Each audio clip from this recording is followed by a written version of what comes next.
ونسلم علی رسولہ الکریم اما بعد۔ ہم یہاں وادی عرفات کے قریب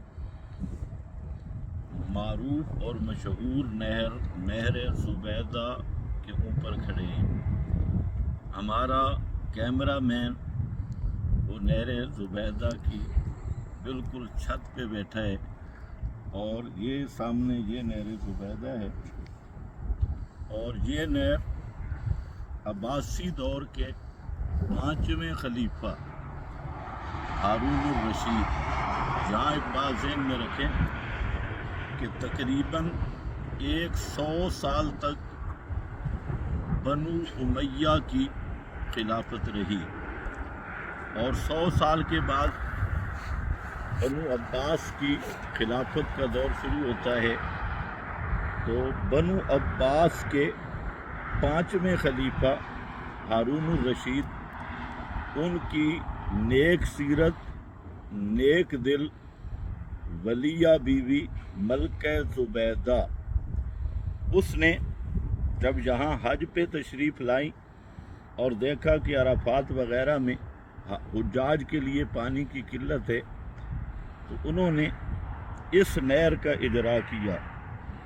تو اسلامی تاریخ کی ایک عجوبہ بھی ہے، اور فن تعمیر کا ایک شاہکار بھی ہے کہ کئی کلومیٹر تک یہاں پانی پہاڑ کے دامن میں ایسے طریقے سے لایا گیا کہ اگر کیمرہ مین دکھا سکے تو یہ نہر کہ یہ اندر کی جگہ یہ پتھر ہیں دونوں طرف سے، اور اوپر اس کا لنٹر بھی پتھروں سے کیا ہوا ہے، نیچے سریا بھی موجود ہے، اور بڑے بڑے پتھروں سے اس کو ایسے طریقے سے اس دور میں بنایا گیا۔ یہ خلیفہ ہارون الرشید کی وفات تقریباً 2 صدی کے اینڈ میں ہوتی ہے، اور یہ بھی آپ سمجھیں کہ 2 صدی کے بعد یہ نہر یہاں جاری کی گئی۔ آج بھی جتنے تعمیرات کے انجینئر ہیں اور ماہرین ہیں وہ حیران ہیں کہ اس دور میں یہ اس طرح کی تعمیر یہ کس طرح کی گئی اور کس طرح کے انجینئر تھے۔ یہ نہر ایک تو اس بات کی دلیل ہے کہ اسلامی سلطنتوں میں جس طرح دوسری چیزوں کا ایک عروج کا دور تھا، اسی طرح فن تعمیر میں بھی مسلمان ماہرین وہ سب سے آگے تھے۔